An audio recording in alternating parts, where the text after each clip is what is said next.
Hi, it's Em here with another random episode, and I just want to be sure to welcome you and just hope that you are doing well.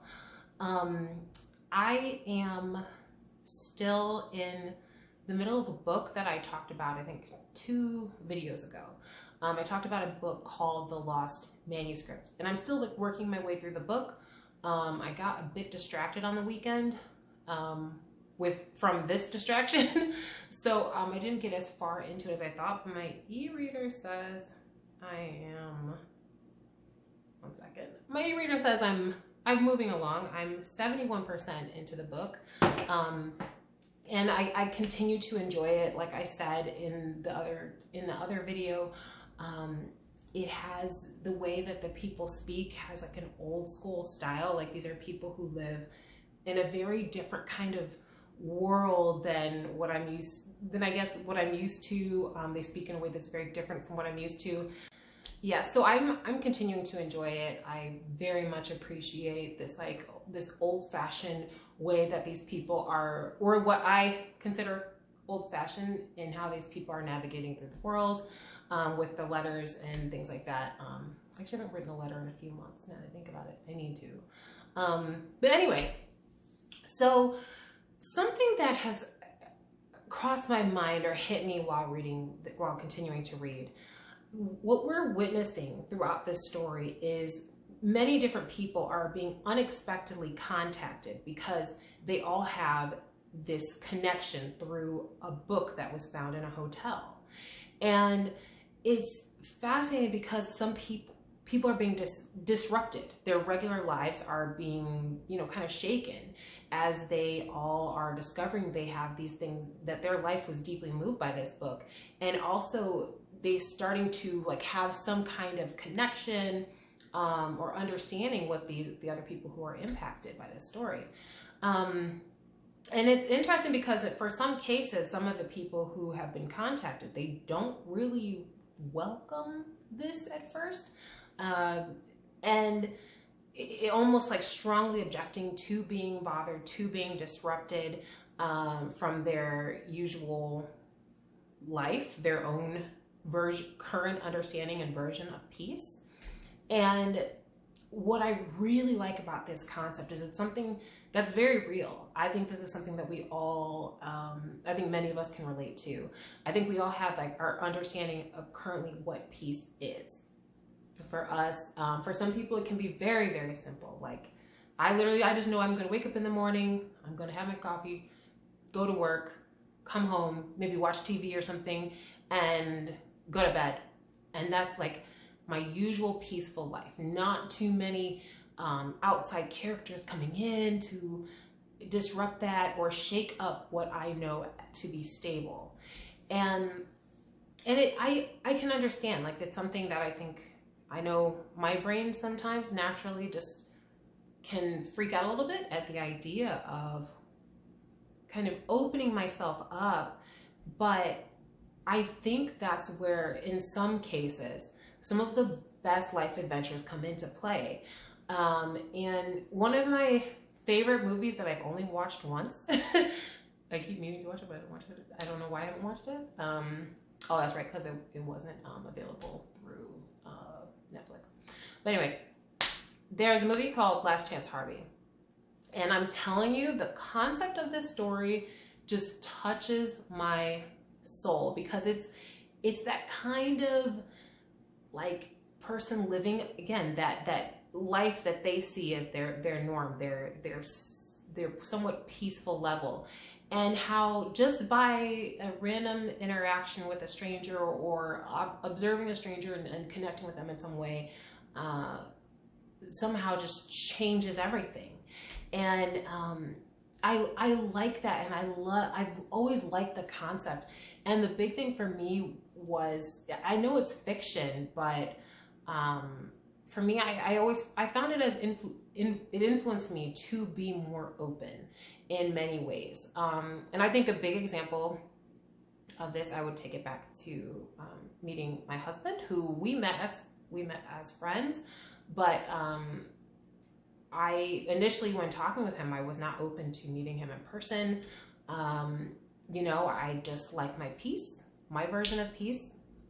Didn't want to deal with any potential like drama or chaos, or just, I don't know, just didn't want to be shaken up too much out of my comfort level. So it was weird opening up to that. But I think the what if question is probably one of the most haunting things that I think we can feel as human beings. Like, if we can always stay in our safe place, but what if I just reach out? Or in the case of this story, what if I just write this letter to this address that was noted in this manuscript and see if this can just help? And the person who originally writes it, I don't even know if they were I don't think they at all expected somebody to actually write back, or to even know if it would be received. They just were putting that out there, and that taking that small chance. But I also think that it was because this person was moved.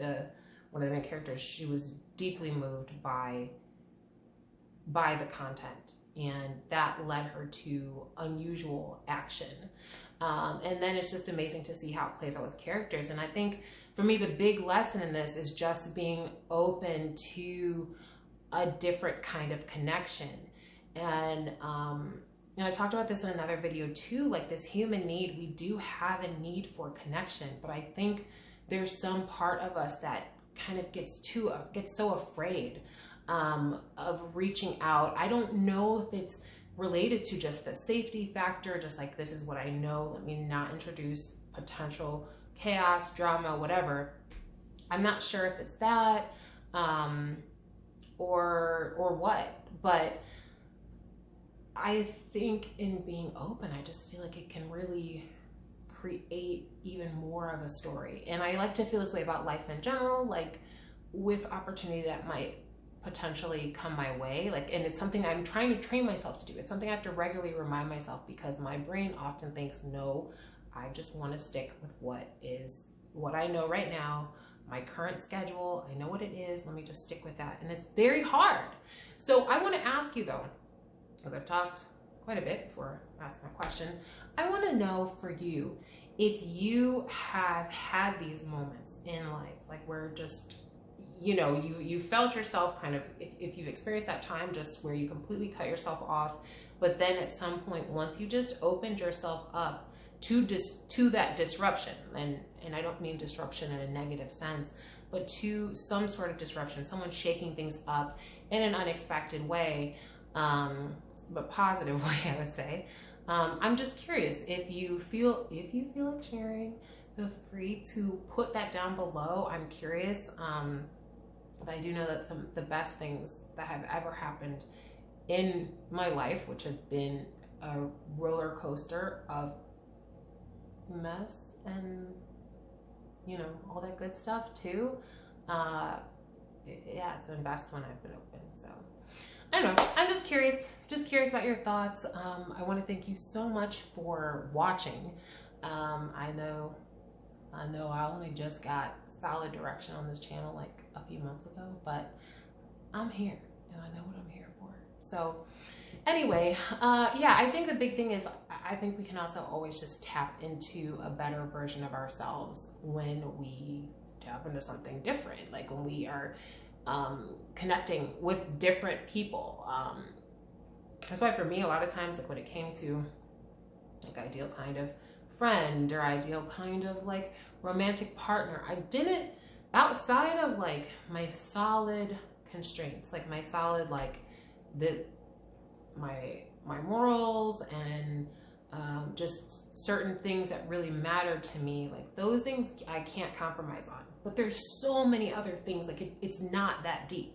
It's not that deep if that person, they like this and I like that, as long as it doesn't reach a point where I'm denying who I am.